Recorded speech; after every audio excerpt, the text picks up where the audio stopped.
नमस्कार, बहुत स्वागत है आपका इस खास बुलेटिन में। मैं हूं आपके साथ अवंतिका श्रीवास्तव। बात करेंगे आज की तमाम बड़ी खबरों की और शुरुआत कर रहे हैं प्रधानमंत्री नरेंद्र मोदी के जिक्र के साथ।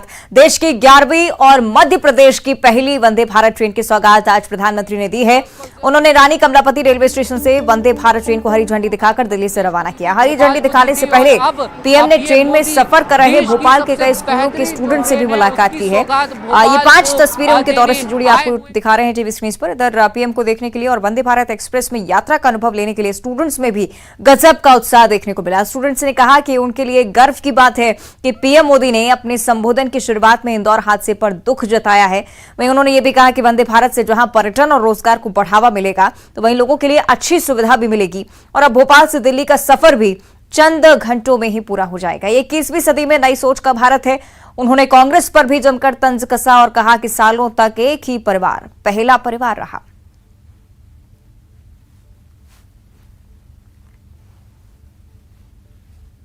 इससे सांची स्तूप, भीमबेटका, भोजपुर और उदयगिरी गुफा जैसे पर्यटन स्थलों में आवाजाही और बढ़ने वाली है। और आपको पता है कि पर्यटन बढ़ता है तो रोजगार के अनेक अवसर बढ़ने लग जाते हैं, लोगों की आय भी बढ़ती है। यानी ये वंदे भारत लोगों की आय बढ़ाने का भी माध्यम बनेगी। सरकारें तुष्टीकरण में ही इतना व्यस्त रही कि देशवासियों के संतुष्टीकरण पर उनका ध्यान ही नहीं गया। वे वोट बैंक के तुष्टीकरण में जुटे हुए थे। हम देशवासियों के संतुष्टीकरण में समर्पित है। सामान्य भारतीय परिवार की इस सवारी को समय के साथ आधुनिक नहीं किया जाना चाहिए था? क्या रेलवे को ऐसे ही बदहाल छोड़ देना सही था? साथियों, आजादी के बाद भारत को एक जो बनाया बहुत बड़ा रेलवे नेटवर्क मिला था। तब की सरकारें चाहती तो बहुत तेजी से रेलवे को आधुनिक बना सकती थी, लेकिन राजनीतिक स्वार्थ के लिए, लोक लुभावन वादों के लिए रेलवे के विकास को ही बलि चढ़ा दिया। और इधर पीएम मोदी ने वंदे भारत को हरी झंडी दिखाने से पहले ट्रेन में सफर कर रहे भोपाल के स्कूली बच्चों से मुलाकात की, उनसे चर्चा की है। क्या कुछ दोनों के बीच बात हुई, कैसे उन्होंने मुलाकात की, इसकी तस्वीरें आपको दिखा रहे हैं। ट्रेन में सफर कर रहे हैं, बल्कि उन्होंने पूरी ट्रेन का जायजा हम आपको दिखा रहे हैं। जब प्रधानमंत्री नरेंद्र मोदी के संबोधन से पहले प्रधानमंत्री वहां पर पहुंचे, उन्होंने न सिर्फ उन बच्चों से मुलाकात की जो इस ट्रेन में सफर कर रहे हैं, बल्कि उन्होंने पूरी ट्रेन का जायजा भी लिया। मुलाकात कर रहे थे और बातचीत कर रहे थे। आपको दिखा रहे हैं तस्वीरों के जरिए रानी कमलापति रेलवे स्टेशन, और सबसे पहले यात्री स्कूली बच्चे इस ट्रेन के रहे। प्रधानमंत्री नरेंद्र मोदी इन्हीं स्कूली बच्चों से बातचीत करते हुए नजर आए, जाना कि किस तरह से ये ट्रेन उन्हें सुविधा देगी। साथ ही साथ उनके भविष्य को लेकर भी निश्चित तौर पर प्रधानमंत्री ने चर्चा की होगी। ट्रेन के स्टाफ से भी प्रधानमंत्री ने चर्चा की। एक बड़ी सौगात प्रधानमंत्री ने वहां पर दी है। आगे बढ़ते हैं, रायपुर से अगली बड़ी खबर है। एयरपोर्ट और नवा रायपुर के बीच सड़क हादसा हुआ है। बीएसएफ का वाहन हादसे का शिकार हो चुका है। डिवाइडर पर चढ़ने के बाद ये वाहन पलट गया। बीएसएफ के डॉक्टरों को कैंप ले जाते वक्त यह हादसा हुआ। सड़क पर अचानक गाय के आने से हादसा। बीएसएफ के अधिकारी और पुलिस फिलहाल मौके पर पहुंची हैं, लगातार इस घटना की जानकारी जुटाने की कोशिश। और ये देखिए तस्वीरें, डरा देने वाली तस्वीरें इस बार रायपुर से सामने आ रही है, क्योंकि भीषण हादसा जिनके जरिए ये भी आप अनुमान लगा सकते हैं कि किस तरह यहां पर ये वाहन पलटा होगा, क्या कुछ स्थिति इस दौरान रही होगी। ये देखिए तस्वीरें, बीएसएफ का वाहन जो कि हादसे का शिकार हुआ है। बताया जा रहा है कि रास्ते में गाय आई, उसके बाद ये वाहन अनियंत्रित हुआ और डिवाइडर पर चढ़ने के बाद पलट गया। बीएसएफ के डॉक्टरों को कैंप ले जाते वक्त ये बड़ा हादसा। बीएसएफ के अधिकारी यहां पर पहुंच चुके हैं, घटनास्थल की स्थिति जानने की कोशिश लगातार कर रहे हैं। पुलिस की भी टीम मौके पर तैनात है। लगातार कोशिशें की जा रही हैं कि जो भी व्यक्ति इस वाहन में सवार था उन्हें फौरन मदद मुहैया कराई जा सके। तो बीएसएफ का वाहन हादसे का शिकार हुआ है। तस्वीरें आपकी टीवी स्क्रीन पर। गाय को बचाने के चक्कर में यह हादसा, बीएसएफ के डॉक्टरों को कैंप ले जाते वक्त ये वाहन दुर्घटनाग्रस्त हुआ है।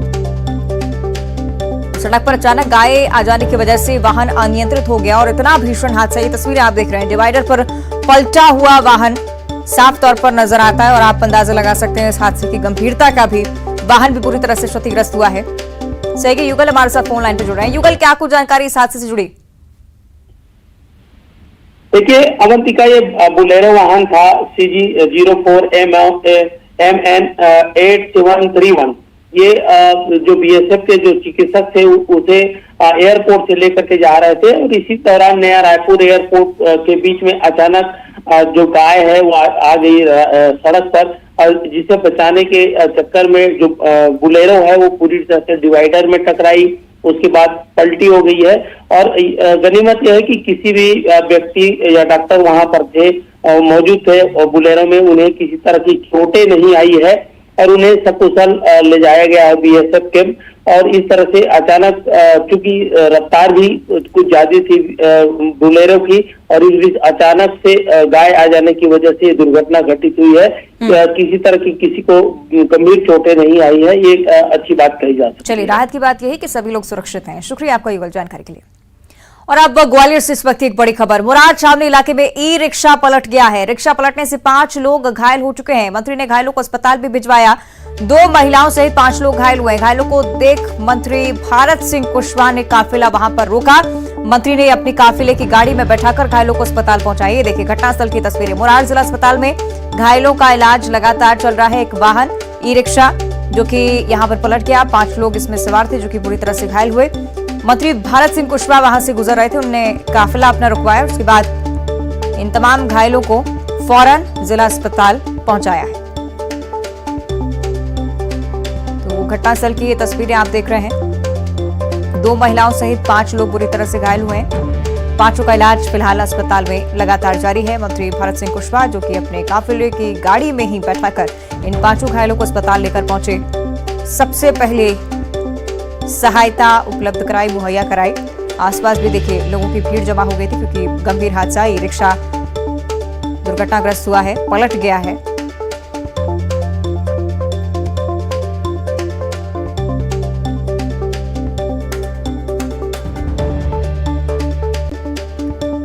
आगे बढ़ते हैं। कांकेर से अगली बड़ी खबर है। गढ़चिरौली में नक्सली मुठभेड़ की जानकारी सामने आ रही है। महाराष्ट्र छत्तीसगढ़ सीमा पर नक्सली मुठभेड़ हुई है। सुरक्षा बलों ने एक मुठभेड़ में एक नक्सली को ढेर कर दिया है। मौके से नक्सली साहित्य बरामद किया है। भमरागढ़ थाना क्षेत्र का यह पूरा मामला। महाराष्ट्र छत्तीसगढ़ की सीमा जहां पर नक्सली और सुरक्षा बलों के बीच मुठभेड़ हुई है। एक नक्सली के ढेर होने की जानकारी। मौके से नक्सली सामग्री भी बरामद की गई है। भरमागढ़ थाना क्षेत्र का यह पूरा मामला है।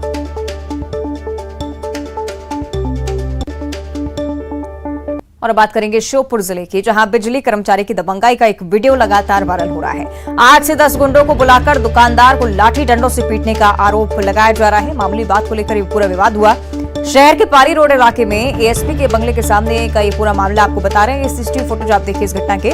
सड़क पर लाठी डंडों से दुकानदार के साथ मारपीट की गई। पुलिस ने आरोपी के साथ फरियादी पर भी फिलहाल केस दर्ज किया है और दोनों ही पक्षों पर केस अगर दर्ज हुआ है तो पुलिस तफ्तीश के बाद ही खुलासा होगा कि क्या विवाद रहा और क्यों इस तरह की वारदात यहां सामने आई है। और आगे बढ़ते हैं, बात करेंगे ग्वालियर की। सूने मकान में आग लगने की घटना सामने आई है। हजीरा के रसूलाबाद इलाके में आग लगी है। आग में घर का सामान जलकर खाक हो चुका है। नगर निगम की दमकल ने आग पर काबू पाने की कोशिश की। चोरी की नियत से बदमाश घुसे थे और उन्हीं के द्वारा ये आग लगाई गई है। ये प्राथमिक तौर पर आशंका है। हालांकि पुलिस मामले की तफ्तीश में लगातार जुटी हुई। तस्वीरें आपको दिखा रहे हैं। ग्वालियर से जानकारी। सूने मकान में आग लगी हुई देखी गई। फौरन फायर ब्रिगेड की टीम को उसकी सूचना दी गई। घर का सारा सामान जलकर राख हो चुका है। फिलहाल ये आशंका कि कुछ लोग चोरी के इरादे से इसमें घुसे और उसके बाद अफरा तफरी के चलते इस मकान में आग लगा दी। हालांकि पुलिस इस पूरे तथ्य को लेकर खोजबीन में जुटी हुई, जांच में जुटी हुई। फिलहाल आग की एक तस्वीरें भीषण लपटें मकान के अंदर उठती हुई नजर आई। आसपास लोगों ने फायर ब्रिगेड को सूचना दी।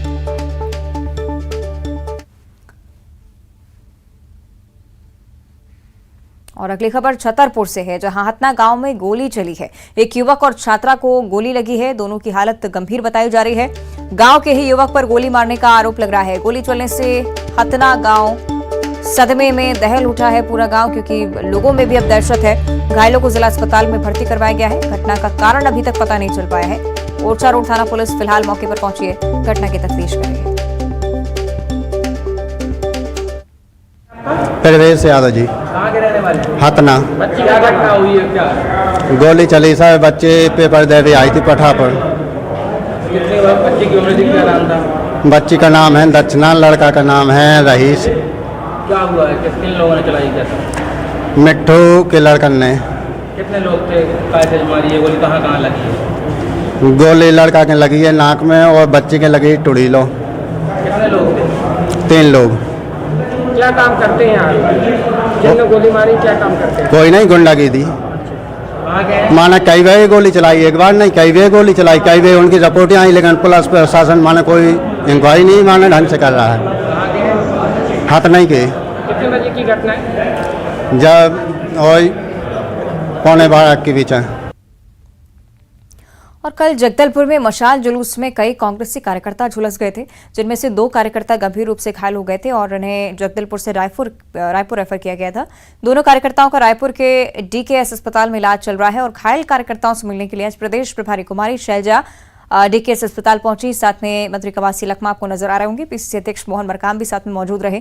सभी लोगों ने घायलों से मुलाकात की, हालचाल जाना और सीएम भूपेश बघेल ने दोनों घायल कार्यकर्ताओं का इलाज निजी अस्पताल कराने का निर्देश दे दिया है। दोनों को रायपुर के निजी अस्पताल में शिफ्ट करने के निर्देश दिए जा चुके हैं। मैं आपके माध्यम से कहना चाहूँगी कि सबको सावधानी रखनी चाहिए, उचित फासला रखना चाहिए और बड़े ध्यान से इस तरह से किया जाता है। ये जो होता है ये सिंबॉलिक होता है, जगाने के लिए जो गलत काम हो रहे हैं उसके खिलाफ। और इसी प्रकार से यूथ कांग्रेस के और हमारे दूसरे लोग ये मशाल जुलूस निकाल रहे हैं। आज भी हम निकालेंगे, कई जगह पर पहले हुआ, आगे और होगा। तो लेकिन जान से प्यारा कुछ और नहीं होता और एक एक हमारा चाहे कोई भी हो और कार्यकर्ता, उसके साथ ऐसी घटना ना घटे। मैं यही अपील करूंगी सबसे कि पूरी सावधानी बरतें और उचित फासला जरूर रखें आपस। आगे बढ़ते हैं। भोपाल से एक बड़ी खबर सामने आ रही है। माखनलाल चतुर्वेदी विश्वविद्यालय में छात्रों के बीच झगड़ा हुआ है। छात्रा को लेकर 2 छात्रों के बीच विवाद बढ़ा। बाहर के बदमाशों ने आकर हॉस्टल में तोड़फोड़ की है। एमसीयू प्रबंधन ने गठित की है जांच कमेटी इस पूरे घटनाक्रम पर नजरें बनाए रखने के लिए, जांच करने के लिए। घटना के सीसीटीवी फुटेज भी अब सामने आ चुके हैं। पत्रकारिता विश्वविद्यालय के बिशन खेड़ी कैंपस का ये पूरा मामला, रातीपड़ थाना क्षेत्र का ये पूरा मामला आपको बता रहे। देखिए तस्वीरें आपकी टीवी स्क्रीन पर। हॉस्टल में दाखिल हुए बदमाश और जो विवाद चल रहा था उस दौरान मारपीट भी हुई।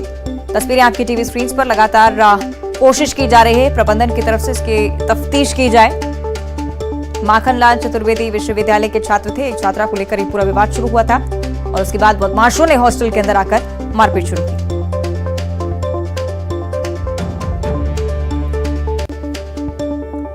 और अब कांकेर की ओर रुख करेंगे, जहां गढ़चिरौली में नक्सली मुठभेड़ की जानकारी सामने आई है। महाराष्ट्र छत्तीसगढ़ सीमा पर नक्सली मुठभेड़ हुई है। सुरक्षा बलों ने मुठभेड़ में एक नक्सली को ढेर कर दिया है। मौके से नक्सली साहित्य भी बरामद हुआ है। भरमागढ़ थाना क्षेत्र का ये पूरा मामला।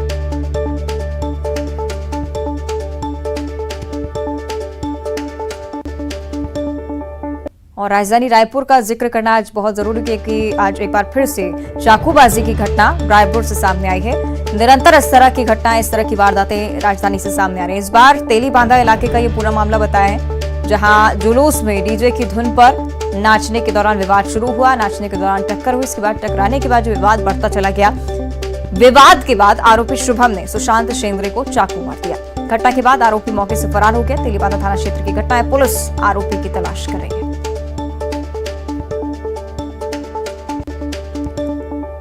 और राजधानी रायपुर के ही तिल्दा में घर में घुसकर पिता पुत्र पर चाकू से हमला किया गया है। इलाके में सनसनी फैल गई है इस पूरी वारदात के बाद। चाकूबाजी में पिता की मौत हो चुकी है, जबकि पुत्र गंभीर रूप से घायल हुआ है। बताया जा रहा है कि आपसी रंजिश और रंगदारी को लेकर आशुतोष उइके और उसके साथियों में इस जघन्य वारदात को अंजाम दिया है। घटना के बाद मौके पर पुलिस के बड़े अधिकारी एफएसएल की टीम के साथ पहुंचे हैं। मामले की जांच शुरू कर दी गई है। इस मामले में पुलिस ने एक आरोपी को हिरासत में भी लिया है, जबकि अन्य कई लोगों की तलाश की जा रही है। में कुछ लोगों ने हमला किया है और जिससे उसकी मौत हो गई। इसमें आरोपी का जो नाम है वो बताया जा रहा है। इसमें 4-5 लोगों का नाम है, जिसमें आशु, ईशु, रवि, पेंटा, ऐसे 4-5 नाम है। इसके साथ और अन्य लोग भी थे। तो पुलिस इसमें आपस की रंजिश किस बात को लेकर थी, तथ्य को लेकर आगे बढ़ रही है। अभी पुलिस ने एक आरोपी को हिरासत में लिया है। अभी उससे पूछताछ भी चल रही है। जल्द से जल्द सभी आरोपी पुलिस की गिरफ्त में होंगे। और दुर्ग का अब जिक्र करेंगे, जहां कुछ दिन पहले बोरे में बंद लाश पाई गई थी। इस मामले में पुलिस ने खुलासा कर दिया है। छोटे भाई ने ही बड़े भाई का कत्ल किया था। शव को काटकर बोरे में भरकर फेंक दिया था। दुर्व्यवहार से परेशान होकर इस हत्या की वारदात को अंजाम दिया गया। सीसीटीवी फुटेज के जरिए पुलिस को सुराग मिले हैं। ग्राम बोड़े गांव में सुनसान इलाके में लाश पाई गई थी। कि बड़ा भाई जो है नशे का आदी था, नशीली गोलियां, गांजा, शराब पीता था, घर में हिंसा करता था। इससे छोटा भाई बहुत परेशान था और सुनियोजित तरीके से उसने जो है पहले थर्मोकोल कटर खरीदा, फिर शराब भट्टी जाके 3 क्वार्टर शराब खरीद के बड़े भाई को पिलाया, साथ में पिया। और जब नशे में धुत हो गया बड़ा भाई, तो थर्मोकोल कटर से गले में वार करके उसकी हत्या कर दी। कहीं ना कहीं हत्याक्रम दिखाता है कि नशे के क्या दुष्प्रभाव परिवार में हो सकते हैं। धारा 302 के तहत कार्रवाई करते हुए छोटे भाई को गिरफ्तार कर माननीय न्यायालय में पेश किया जाए। और इधर रीवा का जिक्र करेंगे, जहां टमस नदी में नाव पलटने से एक हादसा हुआ है। नाव में सवार 4 युवक मझधार में डूबे हैं। 3 युवकों ने तैरकर अपनी जान बचाई, लेकिन एक युवक डूबा है। तलाश में रेस्क्यू ऑपरेशन लगातार किया जा रहा है। पिकनिक मनाने के लिए सभी वहां पर पहुंचे थे और जवा थाना क्षेत्र के कुठीला गांव का ये पूरा मामला। रेस्क्यू टीमें लगातार कोशिशें कर रही हैं कि इस युवक की जान बचाई जा सके, उसे बाहर निकाला जा सके। नाव में सवार 4 युवक एक साथ पानी में डूब गए। अगली खबर बुरहानपुर से है। जिले में मौसम का मिजाज बदलता हुआ नजर आता है। तेज हवा के साथ बरसात हुई है। खकनार तहसील के शेखपुरा में आधे घंटे तक तेज बारिश होती रही। तस्वीर देखिए, आंधी तूफान के साथ बारिश, जिसका अनुमान मौसम विभाग ने जाहिर किया था। लोगों के मकान के छप्पर उड़ गए, फसलों को भारी नुकसान पहुंचा है। और जो तस्वीरें उसके जरिए आप आसानी से अंदाजा लगा सकते हैं कि नुकसान फसलों को कितना हुआ है। इधर सतना में बिगड़े मौसम के मिजाज के चलते एक बड़ा नुकसान हो गया है। तेज अंधड़ और बारिश से जहां पेड़ पौधे धराशायी हो गए हैं, तो वहीं बिजली के खंभे और मोबाइल टावर तक जमींदोज हो चुके हैं। दर्जनों गांव में ब्लैकआउट की स्थिति है। गुगड़ी गांव मोबाइल टावर गिरने के चलते लोगों को नेटवर्क कवरेज मिली है।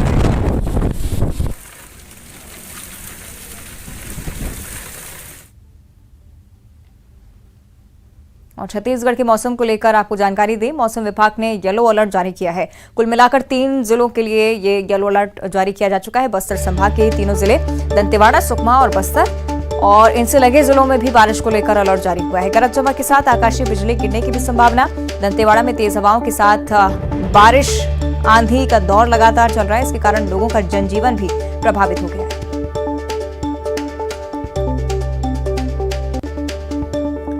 और शुक्रवार को मुंबई में नीता मुकेश अंबानी कल्चरल सेंटर का ग्रैंड सेरेमनी के साथ उद्घाटन करने के लिए पहुंची। रिलायंस फाउंडेशन की चेयरपर्सन नीता अंबानी ने इंडियन अटायर पहनकर अपनी परफॉर्मेंस से सभी का ध्यान खींचा। उन्होंने रघुपति राघव राजा राम गाने पर शालीनता से अपनी प्रस्तुति दी। सभी ने उनकी परफॉर्मेंस की जमकर तारीफ की। वहीं सोशल मीडिया पर उनका ये वीडियो तारीफें बटोर रहा है।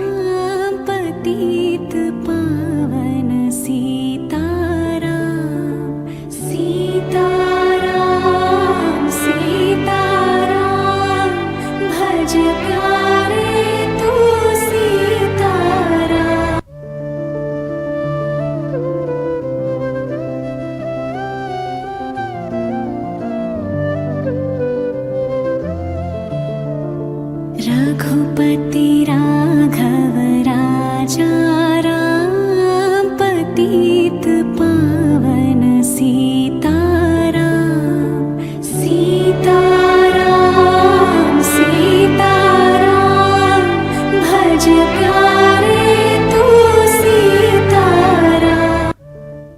और बुलेटिन में इतना ही। बने रहिए न्यूज़ 18 के साथ।